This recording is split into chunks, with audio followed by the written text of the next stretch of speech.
సినిమాలను పైరసీ చేస్తున్న కేసులో అరెస్ట్ అయిన ఈమంది రవి కస్టడీ ఇవాల్టితో ముగియనుంది. 4 రోజులుగా రవిని పోలీసులు విచారిస్తున్నారు. 4వ రోజు కస్టడీలోనూ పైరసీ నెట్వర్క్ గురించి ఈమంది రవి సమాధానాలు చెప్పలేదని తెలుస్తుంది. అలాగే 4 రోజులుగా విచారణలో రవి పొంతనలేని సమాధానాలు చెప్తున్నారని పోలీసులు తెలిపారు.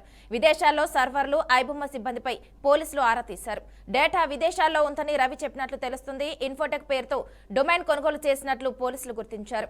ఇక పైరసీతో సంపాదించిన డబ్బుతో లగ్జరీ లైఫ్ గడిపాడని, ప్రతి 15 నుంచి 20 రోజులకు ఒక్కో దేశం చొప్పున టూర్ వెళ్లాడని తెలిపారు. Netherlands, Switzerland, America, France, Thailand, Dubai వంటి దేశాలలో కూడా పర్యటించారని, కరేబియన్ దేశమైన సెయింట్ కిట్స్ అండ్ నెవిస్ పౌరసత్వం కొనుగోలు చేసినట్లు పోలీసులు తెలిపారు.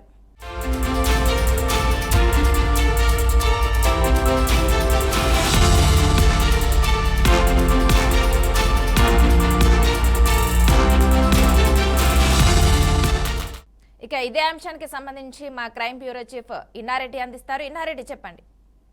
మనసా మనం గమనించవచ్చు, ఐబొమ్మ రవి కస్టడీ ఈ రోజు 5వ రోజు కూడా కొనసాగుతా ఉంది. ఇప్పటి వరకు కూడా ఆయన పెద్దగా సమాచారం అయితే ఇవ్వలేదు. మరోసారి ఆయన కస్టడీకి తీసుకుని విచారించాలని చెప్పని కూడా పోలీసుల యంత్రాంగం భావించడం తెలుస్తా ఉంది.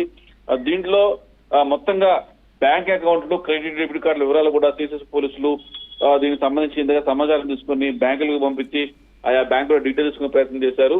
అయితే ఈ కేసులో ప్రధానంగా ఎంతమంది కలిసి చేశారని చెప్పుకున్నప్పుడు తన ఉన్న బ్యాక్గ్రౌండ్ లో ఉన్న వ్యక్తుల గురించి ఎక్కడ కూడా మెన్షన్ చేయకుండా ఒక్కడనే చేశారని చెప్పని కూడా చెప్పడం, పైరసీ సినిమాలు చూడటం అలవాటే తను ఈ రకమైన నేరానికి పాల్పడేలా చేసిన చెప్పుకునే ప్రయత్నం చేశాడు. దీంట్లో వెబ్సైట్ క్రియేషన్, సర్వర్ తాను వెబ్సైట్ డిజైనర్ కావడంతో స్వయంగా వెబ్సైట్ క్రియేట్ చేసి కంటెంట్ అప్లోడ్ చేసినట్టు కూడా ఆయన తన వాంగ్మూలంలో పేర్కొని నిలుస్తా ఉంది. అరెస్టు పసిగట్టిన రవి తన ల్యాప్టాప్ లో, హార్డ్ డిస్క్ లో ఉన్న ముఖ్యమైన డేటా మొత్తం అరేంజ్ చేశాడు.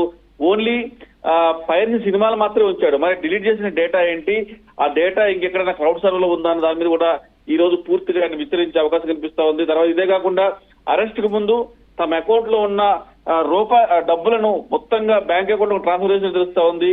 మొత్తంగా 3.5 కోట్లు మాత్రమే అకౌంట్ లో గుర్తించారు. కానీ ట్రాన్స్ఫర్ అయిన అకౌంట్ లో డబ్బులు మాత్రం చాలా భారీ ఎత్తున ట్రాన్స్ఫర్ చేసినట్టు తెలుస్తా ఉంది.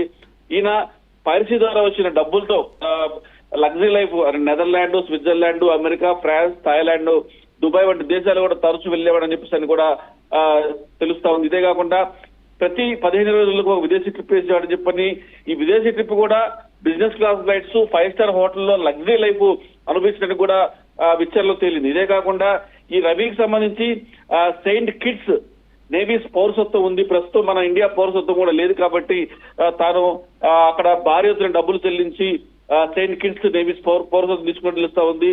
ఈ సెయింట్ కిట్స్ నేవీ పౌరసత్వం సంబంధించిన వ్యవహారంలో కూడా ఆ దేశానికి కూడా ఇమీడియట్ గా మన ఇండియన్ పోలీసులు, అంటే మన హైదరాబాద్ సైబర్ క్రైమ్ పోలీసులు కూడా వాళ్ళకి సమాచారం ఇవ్వడం జరిగింది.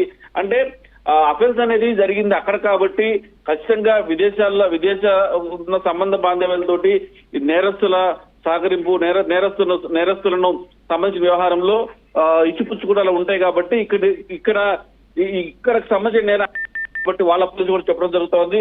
సో మొత్తం మీద ఓవరాల్ చూస్తే విదేశీ సర్వర్లతోటి పైరసీ చేశాడు. నెదర్లాండ్, స్విట్జర్లాండ్, అలాగే దీంట్లో ప్రధానంగా సోఫిస్టికేటెడ్ సర్వర్ల ద్వారా ఈ మొత్తం పైరసీ తెలుస్తా ఉంది. ఆ సర్వర్లు ఎక్కడ ఉన్నాయి, తర్వాత దానికి పేమెంట్ ఎలా చేశారు, దాని నిర్వాహకులు ఎవరు అన్న దాని మీద కూడా ఆరోగ్య తెలుస్తా ఉంది.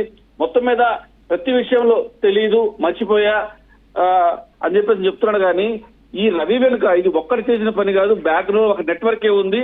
ఆ నెట్వర్క్ మీద ఈరోజు పూర్తిగా సమాచారం సేకరించేందుకు సైబర్ క్రైమ్ పోలీసులు ప్రయత్నం చేస్తా ఉన్నారు. Manasa. Okay, thank you Inna Reddy.